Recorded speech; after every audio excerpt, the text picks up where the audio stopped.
So hi everybody and welcome back to what is episode 154 today of Level Up, 60 minutes of live Q&A where your questions really do drive the show. Today both Adriana and Shanice, they are over in the social chat, so do introduce yourselves please to them. It would be rude not to. Let them know your name of course and the city from where you're joining around the world. That would be really brilliant. And we had a fantastic audience on Monday, and we're expecting the same again today. They will, of course, post some links into the chat for you to vote up the questions that have been pre-submitted, and also for you to add your own as well. If your question is selected, then you're going to appear in the credits at the end of the show. So it's really good for your professional profile to be able to get your question into the panel early, and do stay with us to see all of that happening. Today, we're going to be looking at careers in the world of cybersecurity, and in particular, learning about and how to implement the NIST Cyber Security Framework. Okay, we do expect, I think, as professionals in the 21st century, immediate and easy access to digital content served to us in a constant stream and in all kinds of different devices, whether worn on our wrists or sat in front of us at a more traditional desk setup. But of course, how do we manage all of that with both high availability and balancing the needs of the business with appropriate levels of security? Well, that's kind of what that framework is all about.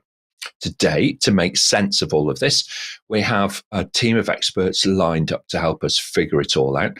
So let's jump straight in and meet them all. Mike Battistella is a regular contributor now on Level Up and is, of course, the president at Solutions³, who provide full lifecycle IT management and cybersecurity solutions. Welcome back to Level Up, Mike. Really great to see you again. Thank you, Nick. Happy to be here and talking about this topic today, but I'm going to encourage the audience to look up that Connect program on the internship that we ran the last couple of summers. That'd be a good value for them as well. Yeah, I completely agree. Social team, it would be good to post actually a little link into the chat for that show. We'll also try and list it on a QR code a little bit later on, because there's a fantastic correlation between the work that Mike's been doing and his colleagues have been doing with some early career colleagues. And also we might follow up and see what's happening to them in another 6 months or so. Next on the panel is Sarbojit Bose. He's the owner and managing director at Cyberservices over in Singapore, where he leads a team to deliver training and consulting to a broad client base, from the corporates at one end of the spectrum to niche consultancies at the other. Welcome back to Level Up, Sarbojit. Great to see you again. Thank you, Nick, for having me, and thank you from the team as well. And I wish a very nice time for all of us in the panel that we will enjoy and be able to value add to the question that will come from our live viewers. Thank you. Okay, thank you very much indeed, Sarbojit. Ahmad Javaid is the Chief Executive over at Cytellite, a digital transformation consultant by background. He specializes in strategic leadership, cybersecurity, data privacy, and information assurance. I think a first-time panelist today on Level Up, Ahmad. Really great to have you on the show. Thank you very much indeed for joining us. Thank you, Nick, for your invitation, and I am very much happy to be here, sharing the panel with the thought leaders, industry, the practitioners as well. I'm looking forward to share my experiences and knowledge with the industry co-peers and the participants. Okay, excellent. Thank you very much indeed, Ahmad. David Moskowitz is next. David is, of course, the Executive Director for Content Development over at the DVMS Institute. And he really is, I would say, the architect behind all of the content there. He enjoys, as Ahmad does, working with thought leaders and practitioners whose expertise forms the heart of the content which is created by the Institute, makes such a difference to so many professionals all around the world. David, welcome back to Level Up. Lovely to see you. It is my pleasure, Nick. Thank you for having me. And I just want to give a quick shout out to the Connect series that Mike referenced.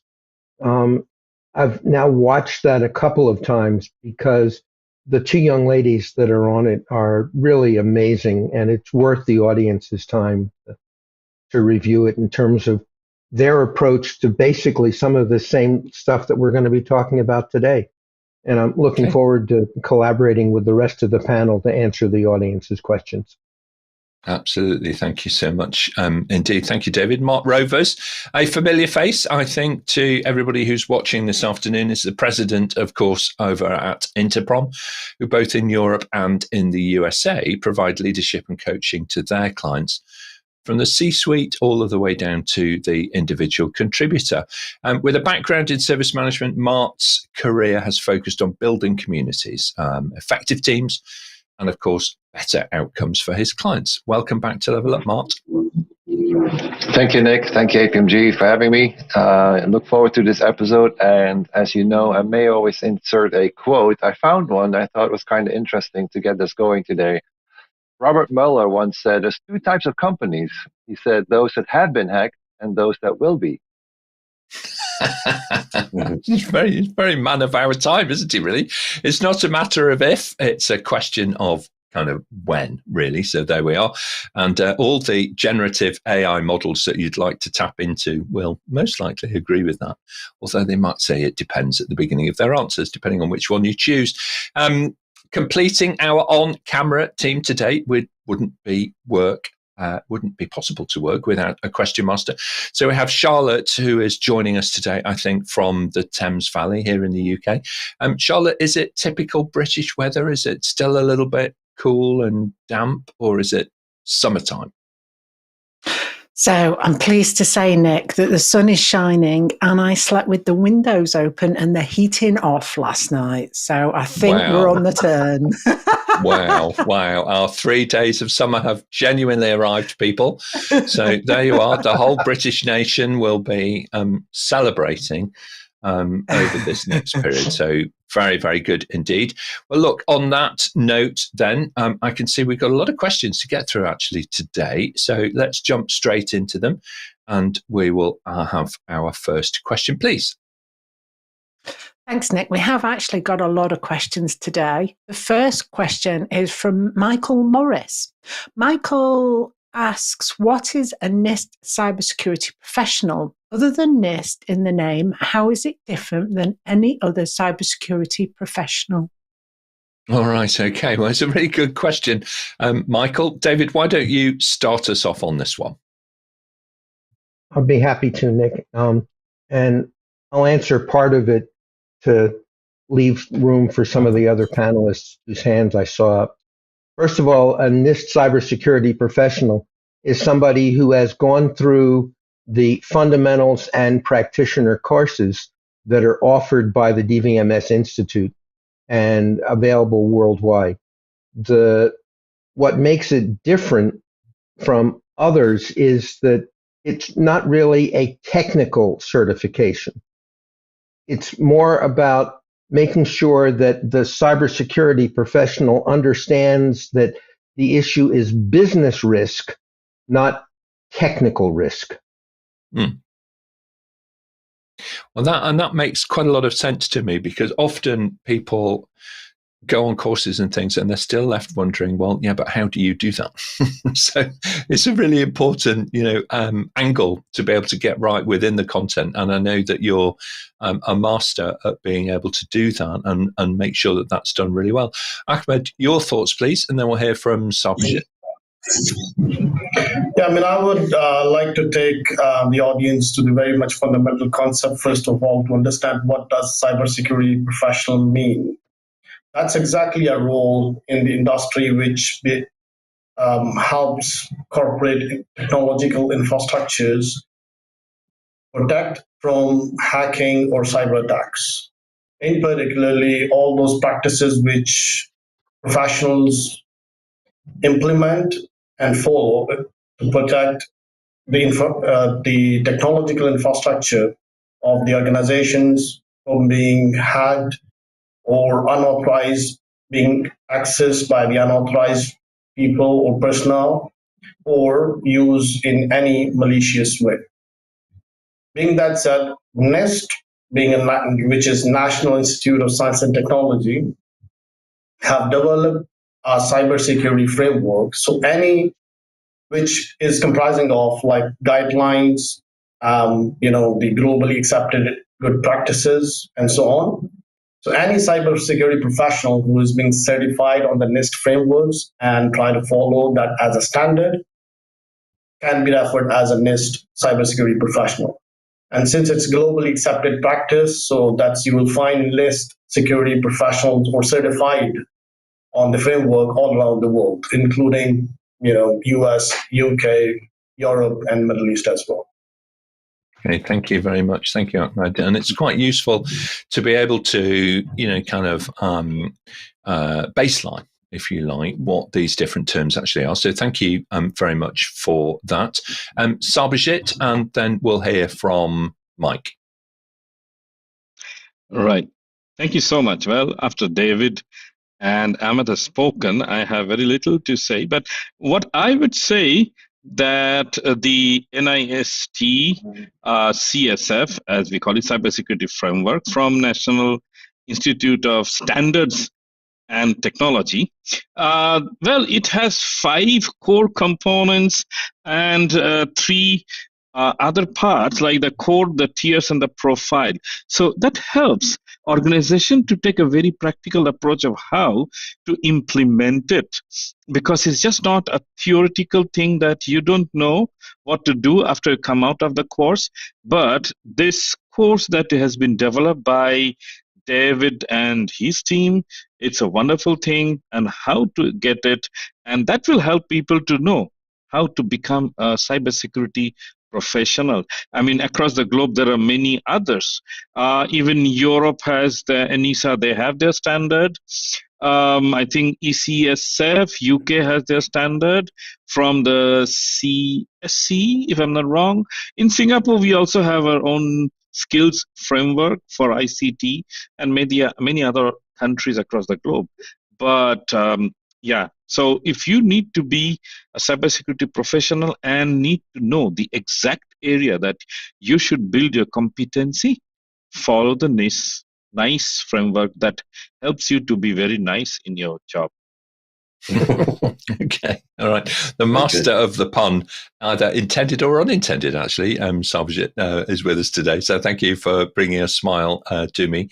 Really great answers. Thank you very much, panel. And what a great question to get us going on the show, Michael. Some really right on target with that. Let's jump over to the social chat. We've got quite an audience online this afternoon, and just give a bit of a shout out to the team. First of all, Adriana is located in London, so she's part of the APMG team who are online. So welcome again, Adriana. Great to have you on the show today.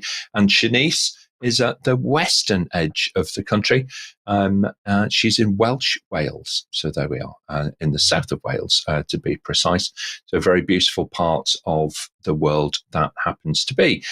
Some other folks that I can see online from lots of different countries as well will hopefully appear momentarily. But Matan, thank you so much. Matan Zahid, thank you so much for joining. Really great to actually have you as part of our audience today. And Wandimo, welcome back, Wandimo, because I can see you online there, a regular contributor. And hopefully we'll get some questions in from you to the panel pretty soon. All right. Okay, very good. Let's move on. Charlotte will take our next question, please. Thanks, Nick. Our next question is from Samim Koller. Is NIST of any relevance outside of America? Okay, well, it's as interesting as the World Series, but it's actually adopted somewhat more widely than the World Series is as a competition.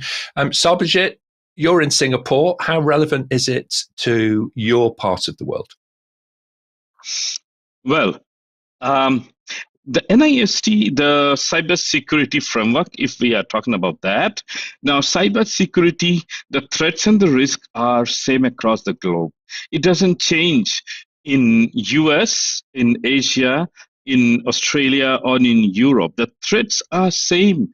They cause the same damage to every organization across the globe.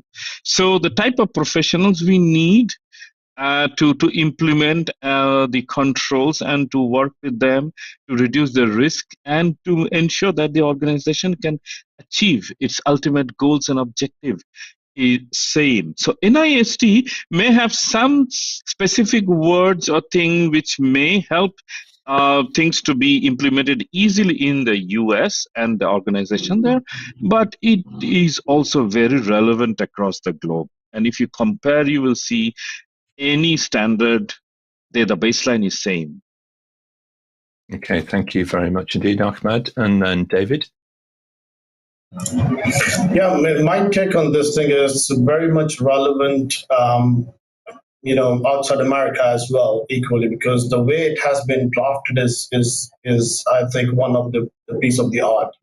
And it touches upon the details of the technical challenges, how to mitigate those.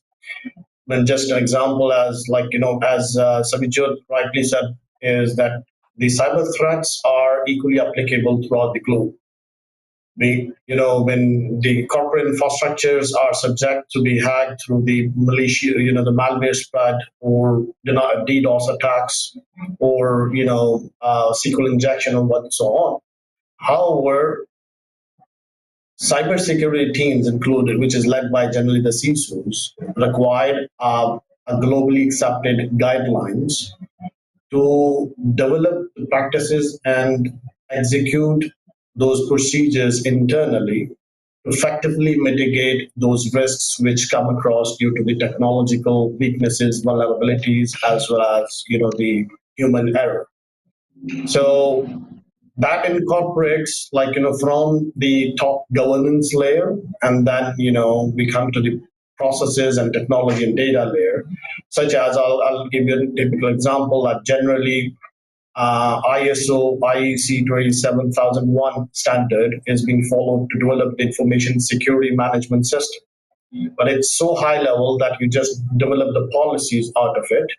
But in order to execute such activities at the granular level, that I personally myself, and I refer to the NIST kind of frameworks, which are more technical in nature, more detailed, and it's actually meant for the practitioners rather than for the strategists. So as I said, as an example, this is one. Second thing is it touches upon all those relevant technologies which are being used globally. You take it like the operating system, network infrastructure, VLANs, WLANs, and whatnot, whatsoever. So that helps a lot in standardizing those efforts and take the maximum benefit out of it. Thank you very much. Thank you, Ahmed. Very comprehensive kind of answers there. I think you're right. I think the relevance is very high, and you start to see that in the way in which it's actually being adopted by different countries. About 10 years ago or so, it was a very nationalistic view that was being taken from the various leadership teams and governments, looking after their citizens, looking after the commercial interests of each country. Now, I think it's fair to say most of the leadership groups in different countries acknowledge that actually much of this guidance is very common, and the need is paramount to get it right. David, your thoughts on this? You see this view, as we do in APMG around the world, of the adoption. It seems highly relevant to me that the NIST Cyber Security Framework is adopted in different countries. Let me deal with just a little bit of history, which may help it clarify it for the audience.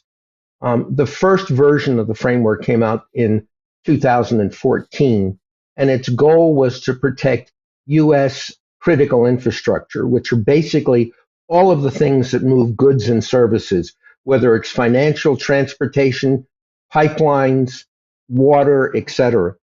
But every country has some portion of that. Today, it's recognized that that framework applies more than just to critical infrastructure. It applies to every organization and every business. And to echo Mart's comment at the top, where there are two types of companies, those that have been hacked and those that will be, that's not limited to critical infrastructure. So that the NIST framework has been adopted. It's used in the UK, it's used in parts of EMA, it's used in parts of Africa, so that what the National Institutes of Standard and Technology has done in the US is create a generally technology country neutral approach to protecting organizations from the vermin, if you will, in the threat that operate within the threat landscape. Absolutely, and it's testament actually to the folks who do all the hard work in the in the committees writing up these standards and getting them actually in and submitted and making them relevant in this way. It's super important, and indeed, actually, the much of the Australian guidance, as far as I can say, I can hear the voice of the NIST framework actually in the Australian guidance as well. So it's not just, it's not stopped. It's evolving and it's being adopted all over the world, which is really brilliant. Mike, your thoughts, please, on this. Mine are simple. APMG International is an international accreditation body. And they have recognized the value that this is all bringing to the globe, the international community, and everyone needs it. It's a series of best practices, and even though they're controls, these are the things that organizations should and must look at doing, or at least consider doing. All right, excellent. Thank you very much indeed. Thank you, panel. What another great question. So thank you for submitting that. Charlotte, I can see the live questions starting to come in now. So let's move on and take our next question, please. Thanks, Nick. You mentioned earlier on a live viewer, Juan De Mayo, has asked their question. Is there any relationship between business risk and technical risk? Okay, all right. Mart, why don't you start us off, then we'll hear from Mike. Windumo, this is a great question, and it's I would say, is there a relationship? Absolutely, there's a relationship. If you consider the dependency on technology of today's organizations, then technology risk is almost immediately a business risk, and if you look at it from that perspective. So I would say absolutely yes. Okay, thank you very much indeed. Clear and simple, straightforward there. Mike, your thoughts, and then we'll hear from Sarbojit. Yeah, I love this question. And if it's okay with you, Nick, I'd like to answer it with an analogy. So many times we're working with our clients to put designs in place. And the first thing you want to do is identify the requirements. And oftentimes the technical folks go right to the technical requirements. Right. And then that leads to talking with vendors, and their requirements end up really focusing on bells, whistles, features, and functions. So what we typically do is we start with the business drivers and the business requirements. And once we understand that, then we look at what are the technical requirements that will enable the business requirements to be met. And then from there, you go down with technical requirements and product requirements and usage requirements, and everything has to feed up to drive the business objectives. So if we're focusing on technical risk, and the whole focus is on technical risk, we're gonna close technical holes and adhere to technical issues that may have nothing to do with what the business is trying to do or how to protect the business. So it really has to be a focus of business risk first, and then what has to happen from the technology standpoint, the usage standpoint, and the skills standpoint to all focus on supporting and enabling that business risk. I completely agree with that, and I think you've done a really good job of articulating that balancing act, which is all of the time. Because on the one hand, the business will have a certain appetite, for risk. Okay. And from a technology perspective, if you're only focused on the technology side of the equation, or you're overly focused on the managing the technology risk or the technical risk side of the equation, then you're unlikely to be able to really hit the spot when it comes to what the business needs to do. So you're absolutely right. Thank you very much indeed. Sarbojit, yes, of course. Sorry. Yes, of course. Can I just add one piece of it? There's an important part of the equation, and it's the discussion. And if we're just focusing on the technical risk, the discussion is always, we're trying to convince the higher levels of why we need to do this. Where if it's the business risk discussion and you kind of lay out your plan and lay out your strategy, and the executives and the board see how this addresses the business risk, it's a much easier discussion for the different levels within the organization. Excellent. Thank you very much indeed. Really great point. Thank you for taking a moment just to link that back in. Let's get it the right way around, people. Very good. Sarbojit, your thoughts, then we'll hear from David. Right. So thank you. The point which Mike raised was wonderful. I would like to throw the light from another angle. And I think Wandimu, I don't know, maybe he is a she, I don't know, could be from Africa. Maybe, I have a hunch, could be. So, but what I want to talk about is that today people are, doing business across the globe. And it is the business that is the prime. We have IT to serve the business and not the other way around. So we have risk of technology, we have risk for business, but it is the business risk that matters, and IT should solve the business risk. And in that respect, it may also end up having some of the risk in its technology area. So our job is to mitigate the technology risk so that we can as well mitigate the business risk as well. So that's the relationship. The technological risk or technical risk wraps up to the business risk. And that is what matters. Thank you very much indeed. Thank you, Sarbojit, so much. David, your thoughts? Then we'll hear from Ahmad. It's interesting to hear the previous comments from the panel members, because in the practitioner book for the NIST Cyber Security Professional program, we suggest a question cascade. And the first question is, what are the business systems? And then we ask the business to prioritize those business systems and said, these are mission critical and these are less important. And then the next question is, all right, what are the direct IT systems that people see that underpin these business systems? And then the next question is, all right, what are the invisible IT systems that underpin that support? So it's a question cascade. And then the next question is, what happens if any of these systems are compromised? In other words, to put this a little bit simply, technical risk is business risk. And the problem that occurs is if the business delegates the technical risk aspect only to the IT department and says, go fix this, without addressing the very first set of questions. What are the business systems? What are the IT systems that people see that underpin them? What are the invisible IT systems? And what's the risk if any of these things are compromised? So that in reality, the question that says the difference between business risk and technical risk is really, what's the risk, period.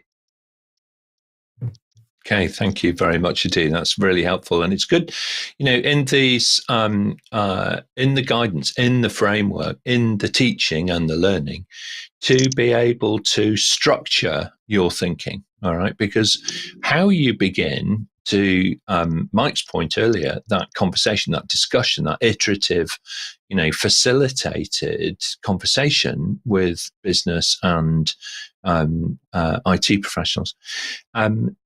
Helps you arrive at a certain outcome. and structuring that is really what it's all about. So excellent. Thank you very much indeed, David. Ahmed, your thoughts? Yeah, I heard of very interesting thoughts coming forward in terms of defining the business risk. In my take on this thing is every risk is a business risk. Why? Because in order to run the business, all the supporting functions come forward and try to offer the support, including the IT or technology. Such as, like, we do have an operational risk, we do have financial risk, we do have a liquidity risk, and we do have a human, the people risk, and the technology risk as well. So all that combined is a business risk. The point is now how to effectively identify, record, and mitigate those risks. As far as the corporate governance guidelines are concerned, generally there is the enterprise risk management function reporting to the CRO, which is responsible to consolidate the corporate risk register and incorporate all type of risks, including the technical risk. So in order to answer this question, yes, there is definitely a very strongly coupled relation between business risk and technical risk. So technical risk, if we have any, like such as for the technology incompatibility or missing patches or vulnerabilities in the system, that eventually has been exploited and have a huge impact on the business. Particularly those industries where technological dependence is so high, which is, as an example, BFSI, the ATM machines, point of sale systems, online banking, mobile banking, and so forth. So that is why technical risk or operational risk or financial risk are equally needs to be properly well integrated.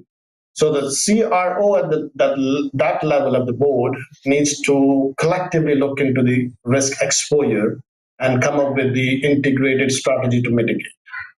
Okay, thank you. Thank you very much indeed. Yeah, perhaps one thing, oh, by the way, Bondimo, thank you very much for your question. Brilliant question to us. Regular contributor, by the way, on the social chat. Bondimo from Ethiopia. Brilliant to have you online again today. And when Bondimo has been on other episodes as well and really does get to the heart of the matter for the panel really quickly. So we do appreciate your input. I find a good word when you're thinking about all of these different flavors of risk. Business is a good summary word. You may also just want to consider having the word reputation or reputational risk in your head, just because in my first language it brings together this sense of the the bottom line stuff, yes, the financial, but also it's a little bit more than that. It's an emotional thing, and what you're trying to do here is help preserve people's reputations, So a little quiet word that, we really should think about this is actually super helpful. You're not saying no. What you're actually saying is let's figure it out so that we can mitigate, and so very good. So thank you so much, Wandimo. Great question. We're going to move on, panel, if we may, and we'll take our next question, please. Charlotte.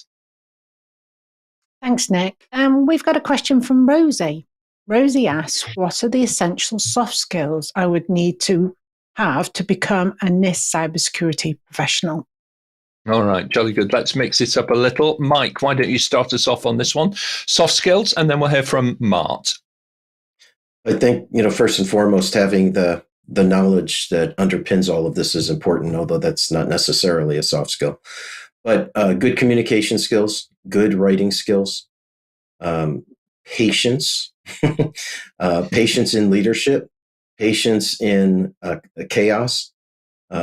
Sometimes they jokingly say no one likes to hear that their baby's ugly, right? So being in this profession, you've got to be able to identify where the gaps are in a way that doesn't make the management or the leadership feel undermined or inadequate.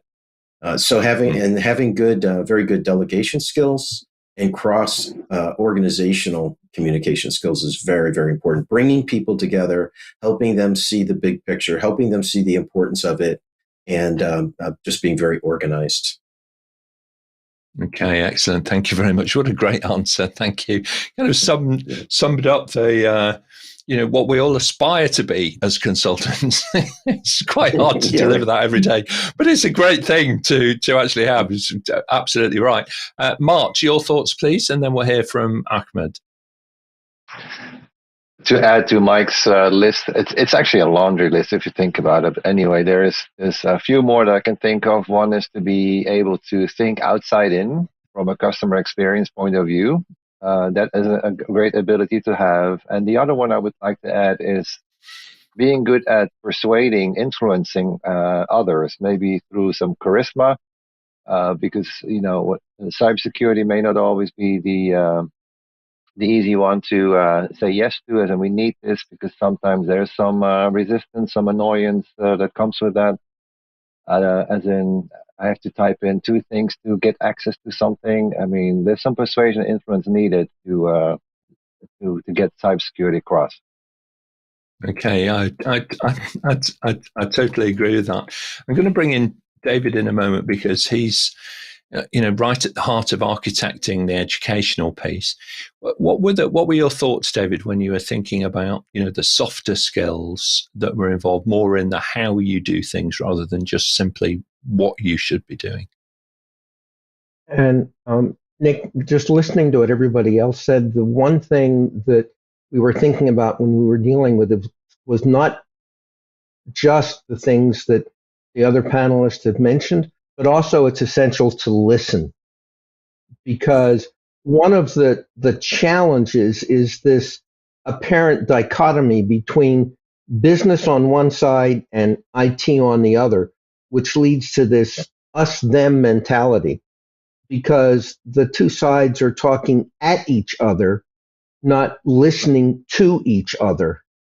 So that the reason that we crafted the questions that we did in the order that we did, what are the business systems? What directly underpins them? What's invisible? What's the risk? All deals with this idea of listening to develop a common direction and a common goal for the organization, not business, not IT, but the entire organization, so that a critical soft skill for everybody is the ability to listen and pay attention to what the other person is saying, because that's the only way that you really understand that maybe this HR system that people thought was not mission critical in this organization gets elevated, but you don't know that if you don't listen. Absolutely right. Spot on. Thank you, David. Final thoughts, Ahmad, and then we'll move on. Yeah, I mean, the list is very important, but from my perspective, I think the most important one is the combination of the communication and the presentation skills. Because a cybersecurity professional having a good business understanding can transform all the hardcore technical stuff into a business understandable language, and is being able to communicate and present that cyber issues or the challenges to the board, where no one understands and generally are the non-technical people on the board. So this becomes a non-negotiable soft skill for this role. Excellent. Yeah, it's a really good point, actually. Some years ago, cyber used to be presented as trying to terrify people into submission, if I summarize it like that. Okay. I'm sure you gentlemen were not doing that, but, around the world, it was kind of like, oh, you don't want to do that. You don't want to click on that. Whatever you do, don't do this. And of course, the trouble is, the more that you tell people not to do things, the more inquisitive they become about, well, I wonder what really happens. It's like having the launch codes to something truly scary at some point. Some people will actually kind of try them out. So I'm really pleased that this kind of guidance and the overarching thing that I would say about, what is different about NIST and the approach that the DVMS Institute are taking, and, that these consultants who are online today take in their day-to-day lives, is actually they focus on the positive, what you should do, what you can do, what you could do, not to terrify people, to actually engage them in that process, because business and IT have become fused. We have it in our daily lives. We are integrated with our devices now. And these two things, I believe, are inseparable in the way in which we live our modern lives. So thank you very much indeed, panel. Some great answers there, great insights into those soft skills. Keep resilient, people. It can be quite a long journey, but you're doing a great job. Charlotte, let's move on. We'll take our next question, please. Thanks, Nick. We've got a live question from a LinkedIn viewer, Thomas. Thomas asks, who is responsible for addressing IT risks? Does the responsibility remain with the IT department, or does the board have a level of responsibility as well? All right, David, start us off, and then we'll hear from Sarbojit. It's an excellent question, Thomas. Thank you for posing it. The ultimate responsibility, I'd like to twist this a bit, because the first part of this question is, who's responsible for addressing IT risk? If the only issue is IT risk, then it's the IT department. They've got, forgetting cybersecurity for a moment, they have to fix the bugs that may be in their software. All right. But in the context of cybersecurity, it's really about who's responsible for addressing business risk. And that starts at the board level, or the most senior management team for that particular organization, if there isn't the equivalent of a board of directors. So that's where the business risk starts, because that's the group that determines the risk appetite for the organization. And everything else has to fall into that. Is it risk that we can absorb? Is it risk that we have to share? Is it risk that we have to mitigate or do something about immediately? So that, again, I'll go back to something that was said in response to an earlier question. If we're talking about considering cybersecurity risk as IT risk and it's delegated, that leaves the business at risk. So that there has to be a cascade. And one of the things, again, that we talk about in the NCSP courses is the fact that you need a risk team. And one of the things that we posit is that there should be a digital business risk officer that's part of the organization that contributes to an overall enterprise-wide understanding of what constitutes risk and who has that responsibility. Thank you very much. Thank you. Sarbojit and then Mart. Yeah, hi. Well, after what David has mentioned, I would like to see it in another perspective, but nothing changes though. Now, what we say is GRC, that is governance, risk, and compliance.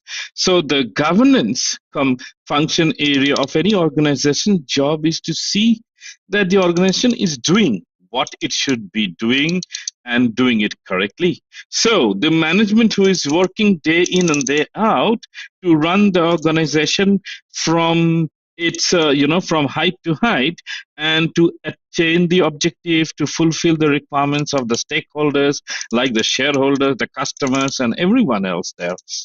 So they will have to mitigate the risk, and whether it is IT, whether it's HR, whether it's coming from your finance or procurement or anything, that doesn't matter. What matters is, so as what the top management is trying to tell us, the governance mechanism is absolutely right.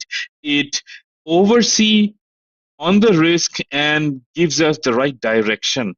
So when we do that, it doesn't matter whether it's a technology related risk, human resource related risk, or any other related risk. So thank you so much for this question, Thomas, and I think we can have a full one session to talk about it.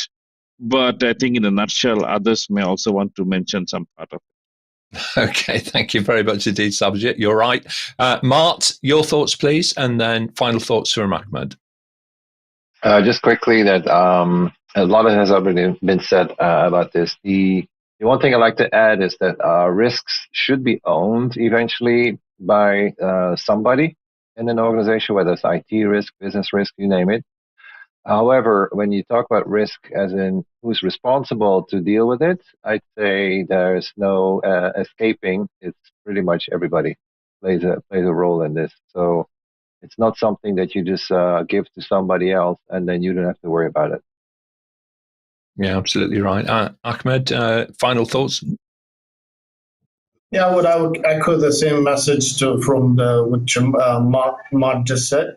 It's collective responsibility per se. So, but enterprise risk management function is responsible to identify and provide the required advisory to the respective teams, and of course the IT teams, including network or systems team or application teams, needs to actually implement those control measures to mitigate those efforts. So and of course the overall business was supposed to be the owner of the risk should be held accountable if that's not been done. Okay, thank you very much indeed. Thank you so much, panel. And really great question, Thomas. Thank you so much. Thomas Mabangu, I do apologise, who posed that question in the chat a little bit earlier on. So thank you. Really great to have you online today and to get your questions in and in front of the team today. Now that if you're online and you'd like to link up with any of the experts on the panel today, you're most welcome to. Go across to the APMG International website and to the events page for today, and you'll find a little link under each person's name that you can then jump through to find them easily on LinkedIn and send them a connection request, if you like. And we all welcome professional connections, so please do that. Charlotte, I think we've got time for one more question, so let's take our final question for the day, please. Thank you, Nick. A very appropriate question based on the title of today's show from Rosie. What would you say the key competencies that I would need to be proficient at to become a NIST Cyber Security Professional? Okay, so quick fire round, team. So Sarbojit, start us off, and then we'll hear from Mike. All right, Rosila. Yeah, this is a very good question. Now, if you want to be a cybersecurity professional for NIST, you'll have to know the framework of NIST, get yourself educated by the training which is there from DVMS. But also, what you have to know is what is your business management looking for? So if we don't understand that, as David mentioned earlier, that what is the mission critical thing about it? So if we don't understand our mission critical assets, what does it matter, and what are we supposed to protect, we will not be able to do our job efficiently and diligently. So thank you so much for this question again, Rosie. Thanks, Sarbojit. Mike, your thoughts, please. Yes, I'd like to break it into two parts if I could. If we're talking about the NIST Cyber Security Professional, there are some key underlying knowledges, understanding and skills that you should have. Understanding network infrastructure, understanding servers, databases, how services are made up of components of configuration items, and they all tie together to perform service. Having a technical understanding is ideal, but I'm going to stress not required. So here's the thing. When you look at, now I'm going to break it down to the NIST cybersecurity framework. When you look at those controls and what they're about, everyone needs that. If you're in IT, if you're in cybersecurity, if you're a scrum master, a project manager, having that kind of understanding is ideal. And I often have project managers and scrum masters ask me, is the NCSP program out of the DVMS Institute. Is that right for me? And my question is, what kind of teams are you leading, and what kind of solutions are you putting in place? So it's really ideal for anyone in the technology area, right up to executive management, to understand the digital business risk awareness. But as far as the NCSP, the NIST Cyber Security Professional, the more technology knowledgeable you are, the better, but not required. Being a process person, understanding how process and procedures work and fit together, all are good skills to have. Thank you. Yeah, I completely agree. And the key word for me in that question was actually the proficiency element. All right. When you first, if you're lucky enough to have had children, or you have nieces or nephews, this kind of thing, when they begin to ride a two-wheeled bicycle, it's quite fascinating. At first, they have to really concentrate, or even when they're taking their first steps, a human brain is concentrating hugely on every single little coordinated action of the muscles. And then very, very quickly, second nature, proficient. Okay, you're kind of able to concentrate on something else. You're no longer fully occupied with the steps. You're actually able to be proficient at that whilst being fully engaged and fully active in something else. And that's the key thing for me. So you're absolutely right, Mike. Very good. We're going to squeeze in one final live question, but we're going to have to hurry, panel. So Charlotte, let's take our final question for the day, please. Thanks, Nick. Question from AR. What is your plan B if something bad or unpredictable happens, like a pandemic? What is your other plan if plan B cannot solve the situation? It's a really good point, isn't it? Because crisis management always gets you thinking, doesn't it? All right, so let's imagine that we don't have all of the time in the world, or we don't have all of the resources, or if not only the cable in front of the building gets dug up by a digger, actually nobody can go into any buildings. What on earth do you do next? Ahmad, your thoughts briefly, and then we'll hear from David. Yeah, it's a very, I think, relevant question in terms of the situation and what we deal with. Actually, it's not applies only to the big pandemics. It's like on a day-to-day, we call it as a cyber emergencies as well. Malware spread is one of that, ransomware, attack and so forth. And it is strongly recommended for every cybersecurity professional to go and have at least an adequate level of training on business continuity and disaster recovery planning, which is directly linked with, the one of the core now became a core area within cyber as well, which is called as cyber resilience. So we need to make sure as a cybersecurity professional to protect information assets of any organization during crisis as well. So we need to have, even for our security operations center, we need to have a plan B if the core technology stack goes down. So how are we going to monitor the security breaches and so forth? It needs to be well documented and communicated as well. Okay, thank you very much indeed. David, final thoughts on this? Yep, we take a sort of a structured approach to dealing with this. The first thing you have to do is stop the hemorrhaging. All right, so if something happens, you've got to figure out what's causing it and stop the bleeding, stop the hemorrhaging, get the immediate dire situation under control. Once that's done, we sort of refer to that in military parlance as establishing a beachhead. The next thing you do is expand your defensible perimeter, so that now what you're doing is taking it one step further. You've stabilized the bleeding, you've stopped the damage, the immediate damage. Now you start to look to expand it and go a little bit further. And finally, the last thing you do is dealing with innovation and optimizing to deal with making it an optimal solution to keep going. Now, notice that stabilize, enhance, and innovate and optimize do not deal with a plan or a plan A, B, or C, because the real issue is it's a dynamic situation. You're living in the context of a complex adaptive system. Whether you're dealing with a one-person organization or a million-person organization, the one-person organization today deals with a digital infrastructure.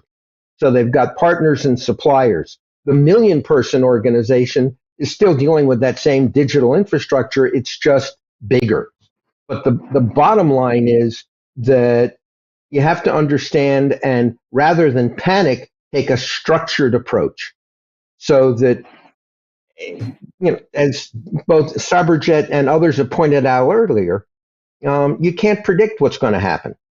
So you have to be dynamic and deal with looking at things as they evolve, constantly stabilizing, enhancing, and then optimizing to build things out and innovate.